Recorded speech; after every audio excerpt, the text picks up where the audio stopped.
if you love the game like I do and you want to improve, and the beautiful part about this whole concept is you can do it from your chip shot to your drive. It's the same exact concept. You are connected at the left arm, and you rotate your body through the target, and it pulls the club through. The club can't turn over, and you're going to hit really wonderful shots. That's a taste of what you're going to hear in this episode from Tony Manzoni and for the entire month of March.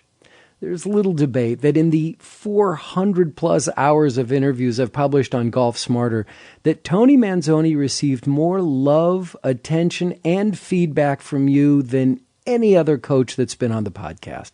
That includes superstars like Jim Hardy, Dave Pelz, Jeff Ritter, Martin Chuck, Jim Waldron, and even Jim Venetos. What's mind-blowing is that outside of the Palm Springs and Palm Desert area, Tony was virtually unknown. Tony made a dozen appearances on Golf Smarter before we lost him to cancer in October of 2018. So to kick off the 2020 golf season, we're having a March of Manzoni, replaying select episodes with Tony on both Golf Smarter and Golf Smarter Mulligans. Stay tuned to the very end because I'll tell you how to get either the book or the video of Tony's incredibly helpful The Lost Fundamental. And I also have a phenomenal offer from two guys with golfballs.com. Golf Smarter number 730. We're going all in. It's our March with Manzoni, starting in 2010 with the single pivot swing. This is Golf Smarter, sharing stories, tips, and insights from great golf minds to help you lower your score and raise your golf IQ. Here's your host, Fred Green. Welcome back to the Golf Smarter podcast, Tony. Hey, how are you today? I'm doing well, and I'm so glad that we caught you. I understand you're going to be leaving the country any minute, right? Yeah, I'm going to China and meet with some government officials about doing some golf courses there and also creating some golf schools and kind of tied into what we're doing with Golf Illustrated here at College of the Desert. Wow, that's very exciting. It is, and it's my first trip to Asia, and I'm so excited about going to China because right now I think that's the hot spot for all the golf activity in the world. Well, one of my business activity, not just golf. Yeah. Oh yeah, everything, and golf is kind of the criteria for people that are working in various industries to do business. In my golf management program, I get a lot of boys from Korea and China that have been sent here by employers so that they get some form of knowledge about the management of golf courses, and then also a little bit about teaching, but primarily to get their skills up so that they can play golf and do business on the golf course. Very interesting. Well, and part of your College of the Desert program is golf management, correct? That's correct. Yes, that's correct. Very, very good. So when you were on the show and we had you talking about Shot Watch and among other things, but we wanted to talk about your single pivot swing. And I got to ask you a couple questions about it, and you were kind of vague about it, which was okay. But I was inundated with emails and phone calls from listeners around the world saying, wait a minute, I want more. You teased this as Ben Hogan's secret, and you really didn't even talk about it. So it's not much that I would call someone back and say, hey, can you do a second episode, in a couple of weeks? Usually we'll do long interview and cut it into two. But this time we had to call you back and get you to talk more about the single pivot swing. I hope you can. Well, I can do that. I can do that for you because it's really a passion of mine, and I think we've kind of got a groundswell moving right now with this thing. When I came up with the method through years of research, and especially watching Ben Hogan, I wasn't sure myself because when you're thinking a little bit out of the box as an instructor, there's always a question, well, have I flipped my wig here or have I really found something? And it took a while for me to realize that this is valid. This is what Hogan did, because there's been a lot of people saying they knew what he did, and I think this is an aspect to it. I'm not sure it's everything he did, but I know that in watching some of the film that I have of him, especially in his later years, this is exactly what he did. Wow. All right. Well, and one of the comments that I received was, I can't believe he doesn't have a website, not even a simple one. So you need to explain this. And it's like, what? Well, I'm finishing a book with a gentleman by the name of Paul Cervantes, who's a very, very fine co-writer. And I speak in a certain way, so he's tried to keep that flavor in the book without editing me out of it. So Paul does have a website that he's building at this present time, and we will have a lot of information. And then Golf Illustrated, because I'm working with them with the Single Pivot Golf School, they have the Golf Illustrated has just gone online, and they have a pretty large website, and we're going to be doing kind of golf vignettes that we'll be putting on there. Myself, Al Geiberger, Mike Lyons, and Brian Geiberger. That's the foursome of us, and also a young lady by the name of Karen Gottwald, who's our female instructor, about the single pivot, how you have to set up to it, because setup is really important in making this happen. What we're eliminating in the single pivot golf swing is we're eliminating the lateral move, the shift from the right leg to the left leg. And it's not an invention. There have been many great players that played off the left side, but no one has ever really explained it in detail how you do it and what are the functions and so forth. So that's what my role has happened, is that I've watched this, and of course I give lessons to a lot of people, especially elderly people. And not that this doesn't work for young people, because my golf team are all, they all kill the ball and they're all playing off of one axis. But I saw that older people that always said, I can't get over to the left side, I can't finish the swing anymore, I can't get any distance. I've increased their distance just 2 to 3 clubs by just putting them in the right position, by setting them to the ball correctly, and then keeping them there throughout the motion so that there's not a lot of weight on the right side, so they can clear their left side. They can turn their chest left of the target and get the right shoulder pointing at the target. And while they do that, the left arm stays connected high on the chest. And that's the secret of this. It's playing off of one axis. Now, we're not tilting the shoulders, so this is not stack and tilt. And I don't mean to infer that what they do is wrong. I don't like to get into those things. But you can't hurt your back doing this. When you're tilting your shoulders, especially on the through swing, you're going to end up in what we used to call a C position.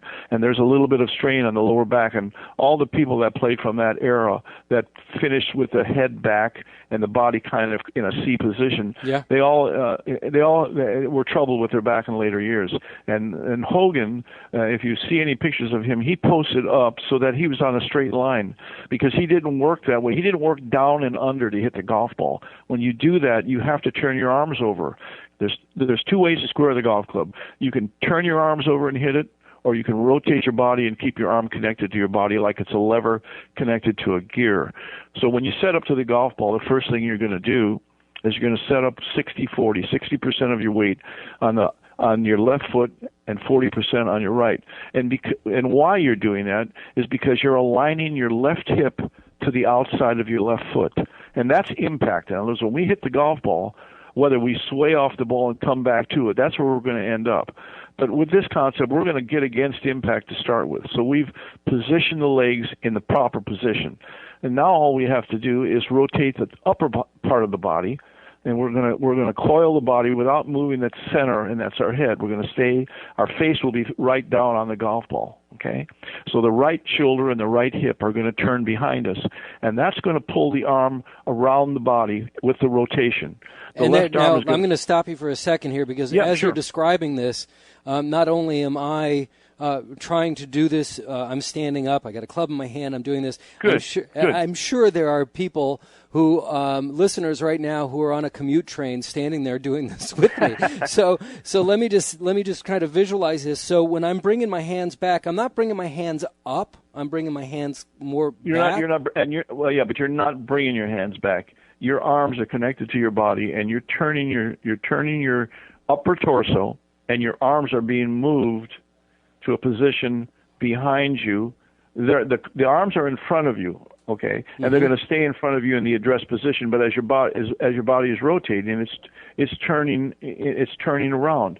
The right shoulder is now being displaced behind the spine, and the right hip is being displaced behind the spine. So your right side is turning. There's no lateral move back. There's no sway back to low power. You're coiling. Imagine a wall against your right shoulder. Okay, you're going to turn inside that wall with your right side, and that movement will take the club back into a position. And everybody's different because we are all built differently. Some people have a lot of flexibility, some don't. Some are short-waisted, some are long-legged.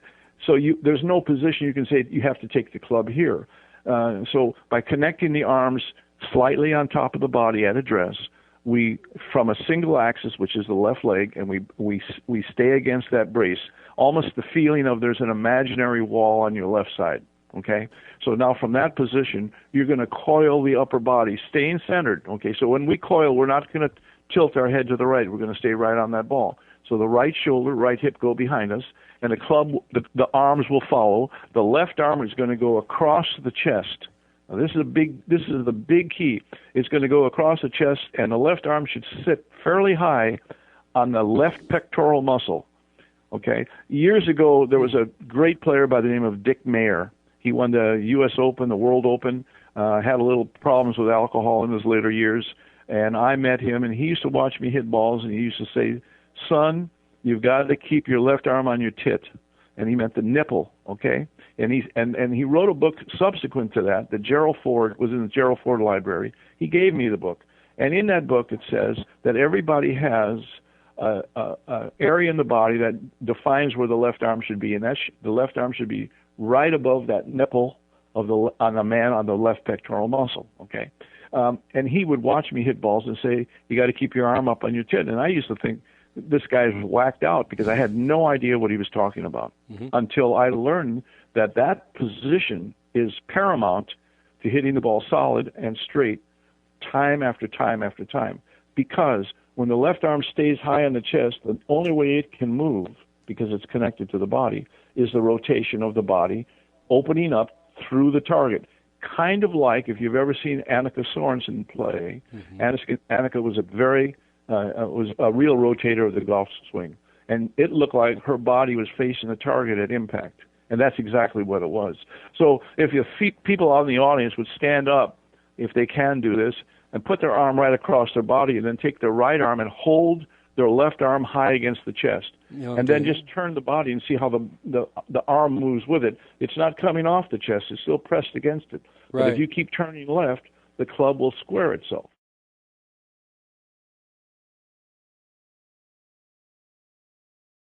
You talk about seniors being able to do this. What kind of, to me, the way you're describing this in this rotation, it seems like a lot of flexibility is required. I mean, you have to. Oh no, none at all. Believe me, I'm about as flexible as a solid pretzel. I can't touch my toes. You're a pretzel stick.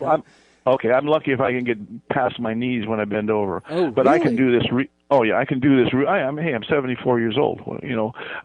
Atrophy is snuck in there somewhere. Yeah. And I try to stay as limber as I can, but really, I'm not going to yoga. I'm not doing stretching. But what I found is that if you put your arms across your chest, like you see guys crisscross their arms, and you get in a swinging position, you set yourself up against the left side brace, and just turn the top part, you're going to turn it enough to where your back is to the target.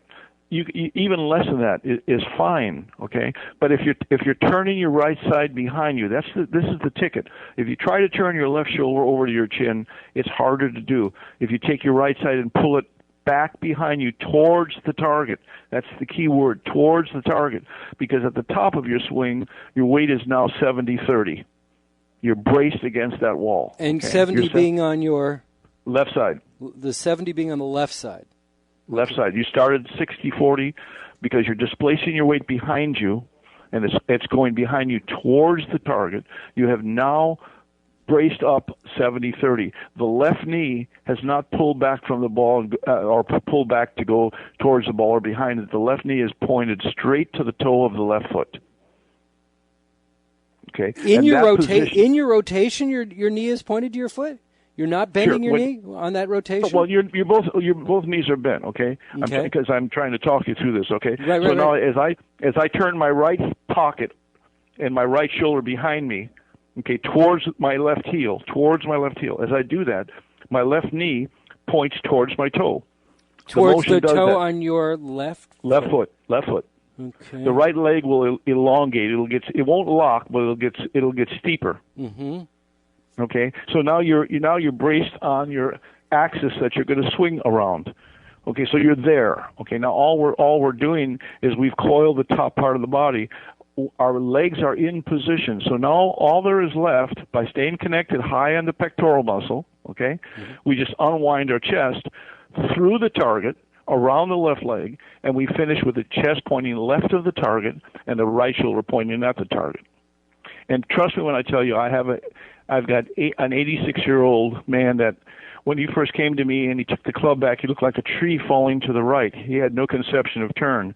I've got him on his left side now, and he's hitting the ball farther now than he did when he was in his 50s because he's hitting it with his whole body. He's not working down under so that his arms have to flip over so that the arms lead the body. He's hitting it with his chest, his core, his hips, and the last thing through is the club head.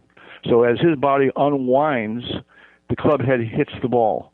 Now, if you're on the right side and you try to do this, you're going to spin out open. You're going to spin open, but you can't get open enough when you're on your left side as you start unwinding. You can open up as early as you want, and you're just going to hit the ball harder. Okay. Now the key as we do this is that the left arm must stay on the chest as you open. Okay.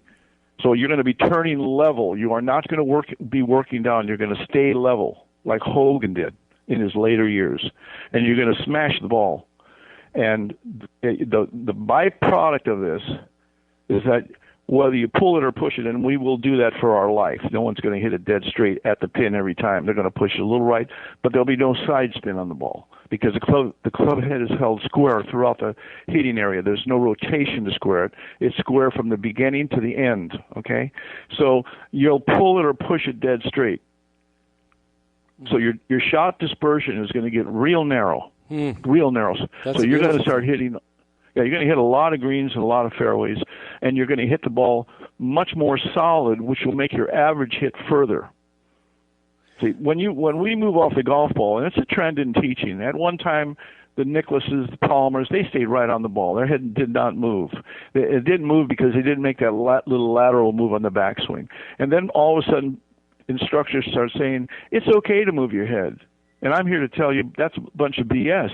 It isn't okay to move your head because you got to move it back to the place you started because that's your center before you hit the golf ball. And, unless you're Nureyev or somebody like that, how do you do that, especially when you get past 50? So that's why so many people, we have a driving range here at the college, and you see people, and they're just locked back on that right foot, the ball goes right, and their instructor says, well, shift your weight. Well, that's the problem. They did shift their weight. They put too much weight on their right foot. They shifted the weight too early. Yeah. Once you get back on that right side, unless you have an athletic body, and even the athletic guys that are arm swingers, every now and then they're all over the place. I mean, you look at Dustin Johnson, tremendous athlete, tremendous strength. He can hit the ball 2 miles, but every now and then he can hit it so far off the fairway. Mickelson, another arm swinger on the downswing, but you can see it when the arms come down. The body can't rotate and the arms come down at the same time. If the arms come down, the body's going to follow the arms. When you're a rotator, the arms always follow the body. And because you're not turning the club over, the club head isn't going to be open a long time, closed a long time, and square for just a moment. So now you're eliminating one of the things that happens to all of us. As soon as you get anxious, as soon as it means something, our eye-hand coordination runs down our leg. I mean, that I don't care who it is. You saw Dustin Johnson in that one tournament where he stood in a bunker. Well, he didn't have to be in that bunker if he could have just hit the ball in the fairway. But because he has to square that club with his arms, as soon as it gets really important, you're gonna hang on or you're gonna release it too early. See, and that's what he really figured out. And in his later years, he made statements. I square the golf club with my body. Okay, well that's how. But he didn't tell you how to do it. That's what the single pivot school and concept is about. It tells you how to do it. And I want to tell you, and I don't mean to brag, but I am going to brag. Since I've been Please teaching be my this, guest. Yes, since I've been teaching this, I have had nothing but repeat business and nothing but referral business, and people sending me emails and telling me I never hit the ball like this. I haven't hit it like this since I was a kid. Blah blah blah blah blah, and it works. I've got Al Geiberger, who's a pretty good golfer in his day, doing this. Okay, Al Geiber was voted as having one of the top swings in the top 5 best swings, and he is now a single pivot player. Okay, I have a terrific teacher from Canada that was reluctant to this at first, although he tried to stay centered to the ball. But once he got all the pieces together, his following now is expanded tremendously because you get instant results. I know one of the guys that heard your podcast came down to see me. And, really? Yeah. Oh, yeah. I've had 2. Actually, I had 2 lessons. And this one young man, he said, well, that's great to hear. Thank you. Yeah, and I said, what do you shoot? He says, well, I'm about a 20 handicap.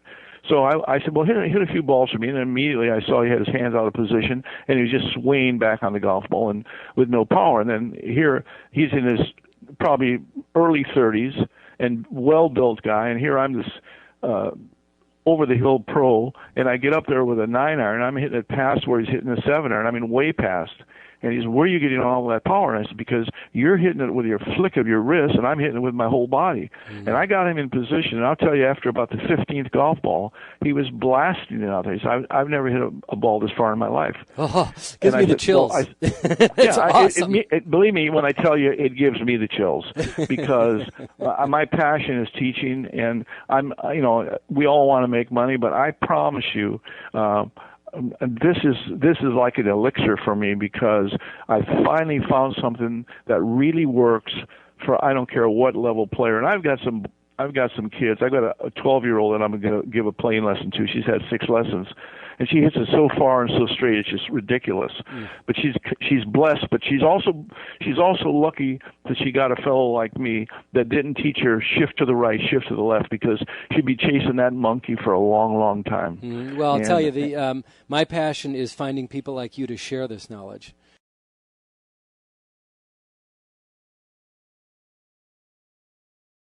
Now, I received an email from a listener in Joplin, Missouri, and he had a number of questions. He says that I just finished it and I had a lot of questions. Instead of writing to you, he thought he'd write to me so that maybe I can ask you again. And sure. You mentioned a couple times about Hogan's later years. He was just curious: is that is those later years? Is that after he wrote the 5 lessons? Oh, yeah, way after. Way after. Okay. So yeah, he says that he's intrigued by what you're describing, and he's read Hogan's 5 lessons, and it really didn't help him as much as he would like. He wants to know. Well, if you listen, if you read Hogan's, there's a lot of really great stuff in Hogan's, but what he says in there, and I mean, they asked him near his death, because he went to Golf Digest in the 90s to release a secret, but he wanted a 6-figure payment, and they refused, and so I think he took it to the grave with him. But they asked him in his later years, well, what was your secret? What really was it? Because there's been a lot of speculation. And he said, they're going to have to dig it out of the dirt like I did. And I just love him for that, because he had no gurus, he had no real video, nothing to work with. He had to get out there and just beat balls.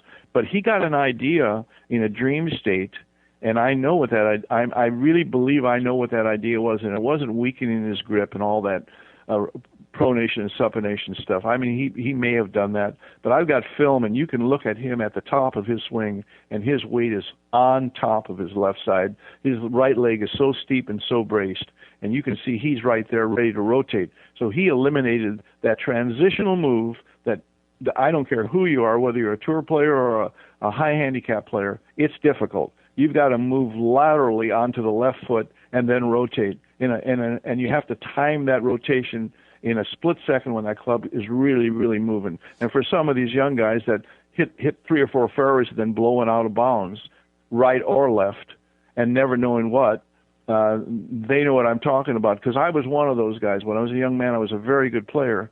But every time I got into a tour event, 1 hole or 2 holes, I'd hit the ball left and it'd be out of bounds or into some real trouble where I ran my score up. And I always thought, well, I just don't have it. And I just want to pass this information on to people. For those young people that are out there that really want to play this game, you've got to be connected and rotate that body so that you can control that club head. You have to know where that club head is through impact. If you're just guessing and hoping, you got a long road and a rough road to go through. Well, you had mentioned the word coordinate, and I'm wondering what kind of, I guess coordination is the word that I'm looking for. Does it take a lot of good hand-eye coordination? Does it take a lot of work to get that coordination together to get it at that right spot?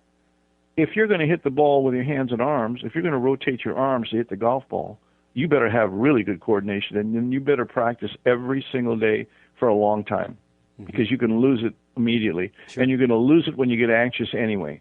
Okay? Right. But if you're squaring the club head with the rotation of your big muscles, your big muscles, your shoulders and chest, really can't rotate on a lot of different planes.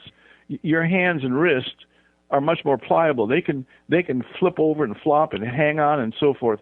The body really can't do those things. And the nerve endings are right at the edge of the body. So when you're nervous, the last thing you want to try to do is to do something with your fingertips or your hands. It's just not doable. You know, when your hands shake when you get nervous, but your chest doesn't shake. Okay? So if you can take that club and trap it across your chest, and then the only way that arm can move is for your chest to rotate, that club head is going to be in the same position time in and time again. I mean, I'm writing a book. I'm going to China. I run a golf management program. I'm the coach of the men's golf team. I don't have any time to go out there and hit balls, okay? But when I go out to hit golf balls and to demonstrate this, there is no question in my mind that I can take a driver out, 7-iron, a wedge. I don't care what it is. I'm going to hit it one way. I'm going to hit it straight. Now, I may toe it a little bit. I may heel it a little bit, but the ball is going to hold its line because my club head is not turning over. It's not tumbling. It's so does that mean there's square. just not a lot of spin on the ball when you hit it? No, I don't have any side spin at all. That's what I'm telling you. I don't have any side spin on my golf ball. My ball doesn't draw. My ball doesn't fade. My ball goes right or left a little bit, but never to the point where it would ever be in the rough. Okay. Right. And unfortunately for me, I learned this at an advanced age. I don't have the desire to compete, but I really have the desire to pass this on. Sure. Now I can tell you as the golf coach, a lot of the young men that come to me, they're pretty good players. I mean, +1s and scratch and so forth. And when they hear this, and they don't hear it from a lot of people because this is not new, but it hasn't been talked about. Let's put it that way. They're always very suspect. And as I tell them, look, I am not going to try to change the way you think or to play. I'm going to just show you the way I play and think, and then you make your own mind up on what you want to do, because I don't want to disrupt anybody in their game. And obviously there's a lot of ways to play this game, but I think I've found a way that really makes it easy for the advanced player as well as a high handicapper. I think they both profit from this. I mean, I would get on the golf team. I would talk to whoever on the tour and not be a little bit nervous about telling them this, because if they're an arm swinger, I can improve them. It's just that simple. Wow. Now you mentioned that one of the things that it says in the Hogan's book is that the beginning of the downswing transfers the weight from the right foot to the left foot. Well, Hogan said the first move of the downswing is to clear your left side. Okay, if your weight's on your right foot and you rotate your left side, you're on your right foot when you're hitting the golf ball. And that's why a lot of people, when they took his words verbatim, they couldn't hit the golf ball because he left out the part. In the letter I have by Ben Hogan to a friend about how to hit the driver, he states emphatically, at the top of my swing, my weight's on the instep of my left foot, not my right foot, my left foot. And when the first time I read that, I just blinked and said, well, Ben must have had a cocktail that day, and or maybe a little dyslexia kicked in, but he meant right foot. And then as I continued my research and looked at film of him and then saw quotes where he told Mike Austin, who was a pro from Los Angeles, from now on I'm going to play off the left side, And then one time with a conversation with Lee Trevino, Lee said, I've seen a lot of great players play off the left side. I've never seen anybody great that stayed for any length of time on the right side. But I didn't understand what he was talking about. And like most people, I was too embarrassed to say, I don't know what you mean by that. So through this period of time, this learning experience, and then also there was a lot of self-doubt. Who am I? Who am I to say some of these guys are wrong?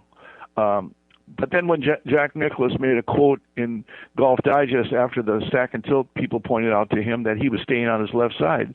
Jack made the statement, and it was a very, brash statement. He said, anyone that teaches you to shift your weight on your right foot on the backswing doesn't know how to teach. Well, Ledbetter and a lot of these guys, hair stood straight up, okay?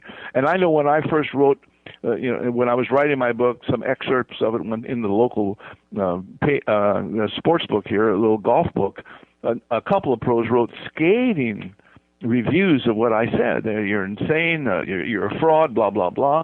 And the south side of Chicago and me wanted to go over there and punch somebody in the nose.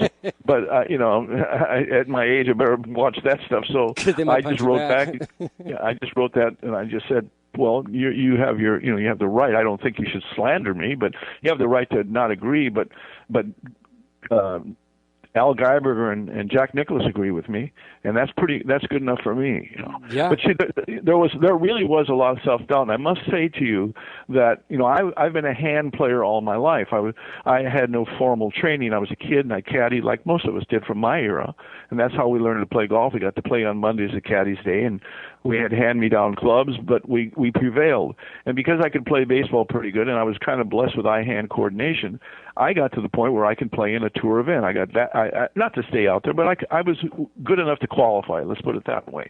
But the game was always elusive for me, and I just said, I just came to the conclusion, well, I'm just not good enough. I've put my time in, but I'm just not good enough.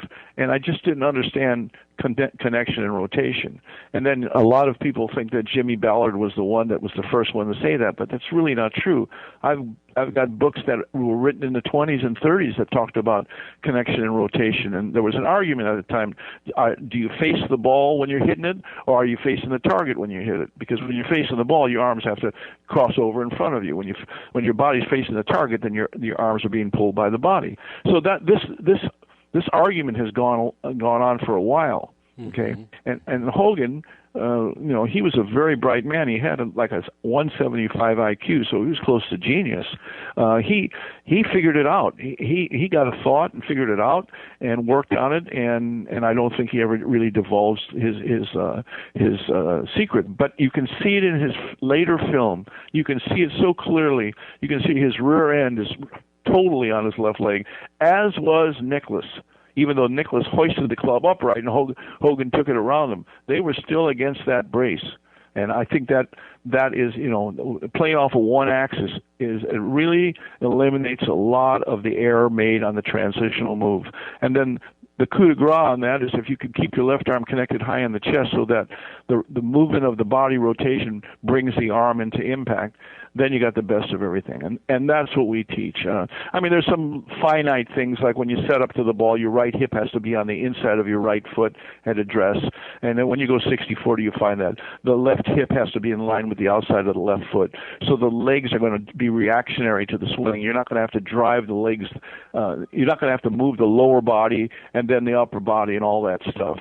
That's all very, very difficult. And really, when we use the legs for power, that leverage comes from the ground up. It doesn't come when we're moving laterally. We're actually not totally on the ground. So the more you're grounded, the more power you can get from your legs. But your legs have to be in a certain position so that they can stay grounded as you rotate the top part, and then they just react. Unfortunately, you can't see what I'm saying, but hopefully your listeners are getting a flavor for this. And you're being very descriptive. It's good. I mean, if you don't, not while you're driving, of course, but if you can close your eyes and listen, you can visualize a lot of what you're saying. Yeah, because this is really important, and I mean it's really important if you love the game like I do, and you want to improve. And the beautiful part about this whole concept is you can do it from your chip shot to your drive It's the same exact concept. You are connected at the left arm, and you rotate your body through the target, and it pulls the club through. The club can't turn over, and you're going to hit really wonderful shots. And we're not trying to stay behind the ball. We're trying to move through the golf ball. Again, that's another concept. See, when you drop your right shoulder down, your head goes backwards. It goes away from the target. Your body arches, and your hands turn over, and you hit the golf ball. But the true rotational person doesn't drop down and hit the ball. His right side stays level, and he just slams his right side through that golf ball. He hits through the golf ball. His right side goes past the ball. If you're using the golf ball, and this is what I tell all my students, use the golf ball as a line. It's just a point of reference to align your club head to the target, but you've got to move past that line. Your divot has to be on the other side of that line. It can't be behind that line. When you put your golf club behind the ball, if you brought the club right to that spot each and every time, you'd be hitting the ball fat because the club sets behind the golf ball. So we've got to catch that ball and then the divot forward of it, okay? So we've got to be moving through it. The more underneath you work, for all the people that hit it thin and fat and thin and fat, you're behind the ball. So you have to be in position to hit the ball with power, and most people are behind the ball too far. So the only thing they can fire is their hands, and they hit and fall back. They step back in the box like a lot of baseball players used to do. I mean, that move is prevalent in golf. There's PhDs with that movement, I can tell you that. So this interview was originally a full hour long, and it's obviously I just cut it off, but that's because part 2 of this episode is available right now on Golf Smarter Mulligans. Usually we publish Mulligans on Fridays, but since you've made it this far, I don't want to make you wait any longer to hear the rest. Part 2 of episode 254, originally published on October 26, 2010, is available as episode number 46 of Golf Smarter Mulligans. And that's what I intend to do all month long. So make sure that you subscribe to both Golf Smarter and Golf Smarter Mulligans wherever you get your favorite podcasts so that you don't miss the best free golf instruction you'll ever receive. Golf Smarter Mulligans is brought to you by twoguyswithgolfballs.com. Now, I've been telling you for almost a year about the incredible deals that you'll get when you purchase premium used golf balls from twoguyswithgolfballs.com. And that you get an additional 10% off when you use Golf Smarter at checkout. But it's always had that caveat of it's expiring on April 1st, 2020. And it still is. But now, with a short time remaining on this offer, here's an incredible incentive to get your golf season off with great savings. Between now and April 1, 2020, if you spend more than $49 at twoguyswithgolfballs.com and use Golf Smarter at checkout, you'll receive 20% discount on your entire purchase. Let me repeat that. Between now and April 1st, if you spend more than $49 at twoguyswithgolfballs.com and use Golf Smarter at checkout, you'll receive a 20% discount on your entire purchase.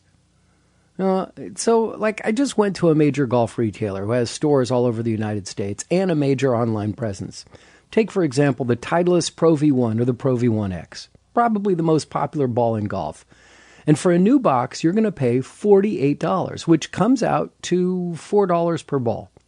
But at twoguyswithgolfballs.com, a dozen 2019 Pro V1s from their hand-inspected Eagle quality balls, which are basically no different than a brand new ball, it's only $24. You do the math. And considering that most golfers lose as many as 5 balls per round, what's the discussion? So jump on this right now and make sure you tell all your friends. Just spend a $49 minimum at twoguyswithgolfballs.com, use Golf Smarter at checkout, and save 20% on your entire purchase. All right, let me present it this way. If you were to order $98 worth of Pro V1 Eagle quality balls, that's 4 dozen balls, it comes out to $78.40. That's $1.63 per Pro V1. Usually they're $4. But act now because this ends on April 1st, 2020. twoguyswithgolfballs.com. Now back to Tony. In the last year of Tony's life, the book and his DVD were no longer available, and a new printing of either wasn't his highest priority. But since he passed, I've worked with his co-author, Paul Cervantes, and the book is now available in either paperback or Kindle format at Amazon.com. If you're interested in the video, send me an email or click on the Hey Fred button at golfsmarter.com and I'll send you details on how to get exclusive online access to the Lost Fundamental video, One Simple Move, Better Golf Forever. For more information on Tony and details on how to contribute to the Tony Manzoni Golf Smarter Memorial Fund at the First Tee of Coachella Valley, go to golfsmarter.com/Tony. I'll leave a link in today's show notes, our blog post, and on LinkedIn. Please follow at Golf Smarter on Instagram, Twitter, or Facebook. Read more about our weekly content on LinkedIn, or if you have any questions, comments, or suggestions for me, just click on the Hey Fred button at golfsmarter.com.